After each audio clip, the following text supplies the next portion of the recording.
Rachel's heart shuddered like it had several times before. How could it not? She was always so worried about Zach. He was the first thing she thought of when she got out of bed in the morning, and he was all she could think about that day. Before we continue, please take some time to subscribe to Dailydose, like, and share this video with your friends. Zach was a teenager, and more than capable of looking after himself, but Rachel just couldn't leave him alone. If he weren't around her, she would break out in cold sweats, and her heartbeat would quicken until she saw his face. Zach, on the other hand, was sick of his clingy, paranoid mother, who wouldn't meet her friends or visit the spa or go on a date or give him his freedom. Zach adored her, but he was also a growing boy with his own set of interests and hobbies, which Rachel somehow couldn't comprehend. Setting the breakfast table for Zach every morning was her love for him, but it was something Zach desperately wanted to end.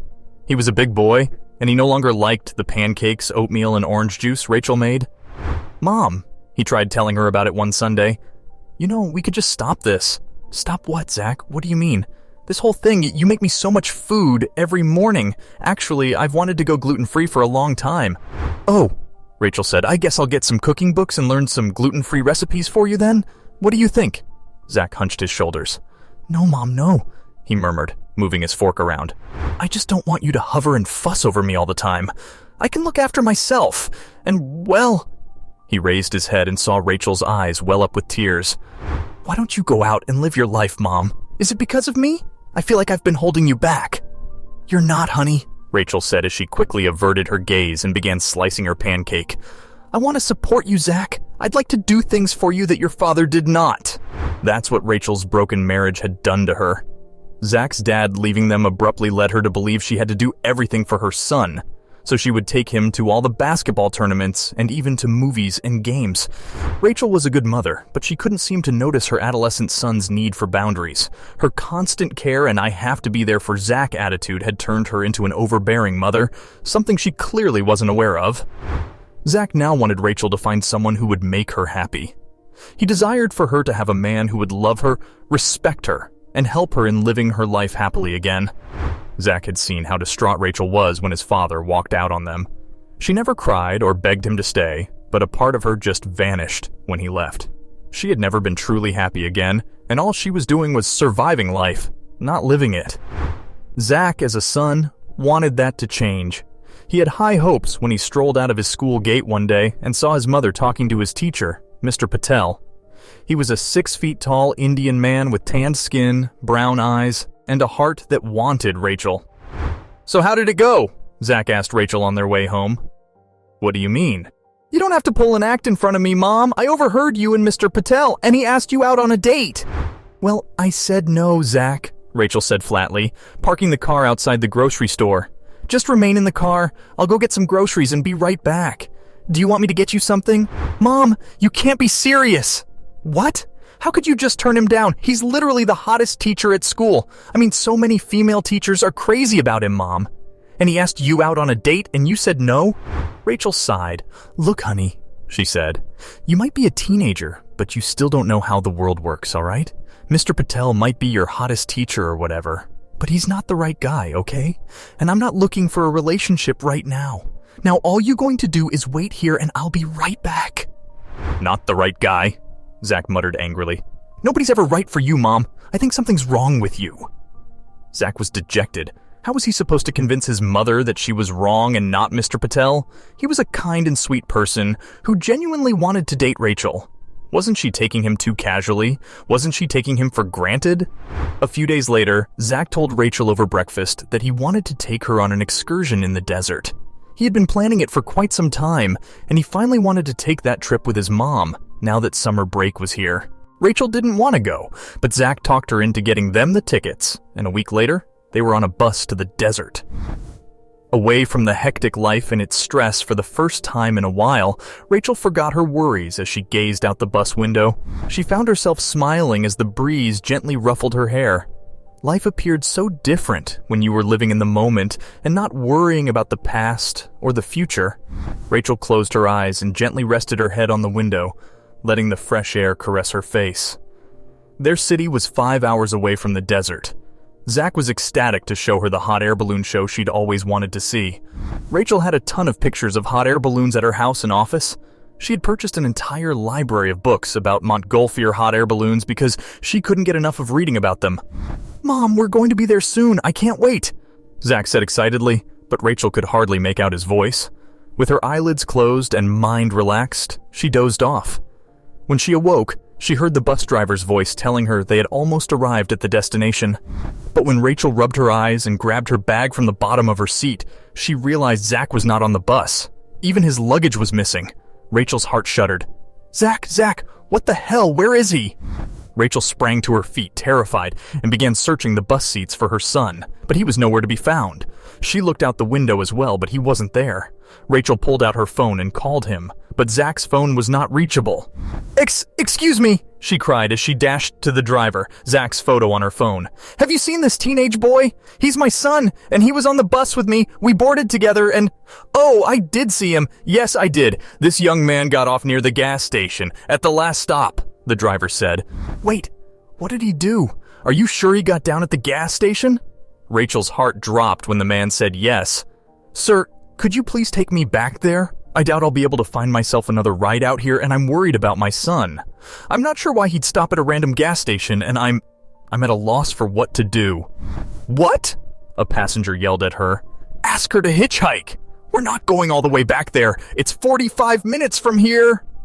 The passengers on the bus began to voice their concerns and displeasure, threatening to get off the bus and sue the driver if he drove them back to the gas station. But the kind bus driver stood up for Rachel. "You fellas ain't got a heart, do you?" he snarled. "This woman is worried sick about her son. The very least y'all could do for humanity's sake is bear with her. Now I'm going to turn this bus around, and if you don't want to be here, you can get off.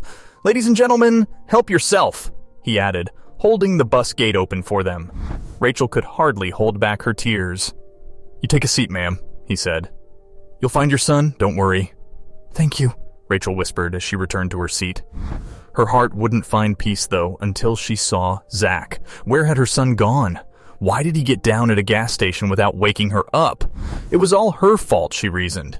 If she hadn't fallen asleep, Zach would have been here with her, and they would have been enjoying the trip together instead of her crying now, wondering if she'd find her son safe and alive. Rachel arrived at the gas station after a 45-minute commute that seemed no less than an eternity. It had already begun to get darker. Fortunately, despite the eerie, tranquil surroundings, the gas station was illuminated with canopy lights and showed signs of human life. As Rachel was looking around the gas station, a voice from behind caught her attention. "What's going on here, lady?" it inquired. Rachel noticed a man behind her, a towering giant male with tattoos on his left arm. He squinted as he stared at a frail Rachel. "My name is Greg, and I'm the attendant here. What are you doing prowling around?" "No, Greg, I'm not. I'm just—" Rachel took out her phone and showed him a picture of Zach on it. "Do you have security cameras around here?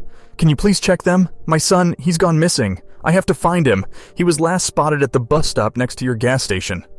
Greg looked at Zach's picture intently. "That's your son?" he asked. Yes, he is. That boy in the front, clicking the picture. And I'm Rachel." Greg nodded. "All right, well, the cameras would have caught him if he got down here. Come with me." Greg brought her to a dingy room with monitors and loosely wired cables and entered something on the keyboard of one of the computers, which activated the camera footage. As it started showing the events around 4:30 p.m., Rachel asked Greg to stop the footage. "Wait!" she cried. "That's my son! That's Zach! But why is he getting into a stranger's car?" Rachel felt like she would collapse. She finally found her son, but the car's license plate was not visible in the recording. How was she supposed to track it now? All she could see was that it was a metallic gray car and that Zach got into it as if it was their car. Rachel burst into tears and was about to dial 911 when Greg, who was munching on a sandwich in his creaky chair, said, "Wait, I know that one. I'm almost sure that car is Mr. Baxter's." "What?" Rachel asked in tears. "Generous man. His garage is 20 minutes from the main road. He puts his vehicles out for hire. I could offer you a ride because you won't find an Uber or taxi at this hour." Rachel had no idea who Mr. Baxter was, and she had no idea why her son would get into a stranger's car after stopping at a gas station. But she had no choice but to meet Mr. Baxter at this point. So Greg drove her to Mr. Baxter's garage, and parked right outside it was the car Rachel had seen in the footage. At least it looked the same. When she peeked through the window, The tinted glass rolled down, and Rachel was shocked to find Zach inside. "Hey, Mom," he said, getting down. "So, you're right on time?" "Zach!" she cried angrily. "What in the world is this? What exactly are you doing here? Do you have any idea how worried I was?" "Mom, relax. You'll find out. Look, I'm very sorry, but please trust me for a little longer. I did tell the bus driver and Greg to sort of help you out. Close your eyes." What do you mean? How do you know Greg? What the hell is going on, Zach?" "Close your eyes, Mom." Zach blindfolded her, then led her into the car, which began to move. "Zach, where are we going? What exactly are you doing?" Rachel asked. "I was worried sick about you," Zach scoffed. "Sorry, only a few more minutes to go, Mom, and you'll know." When the car finally stopped, Zach helped Rachel get out and told her not to remove the blindfold until he said so. Rachel could hear voices around her and feel the cool evening breeze. Her palm rushed to her mouth in shock when she finally opened her eyes. "Oh my God!"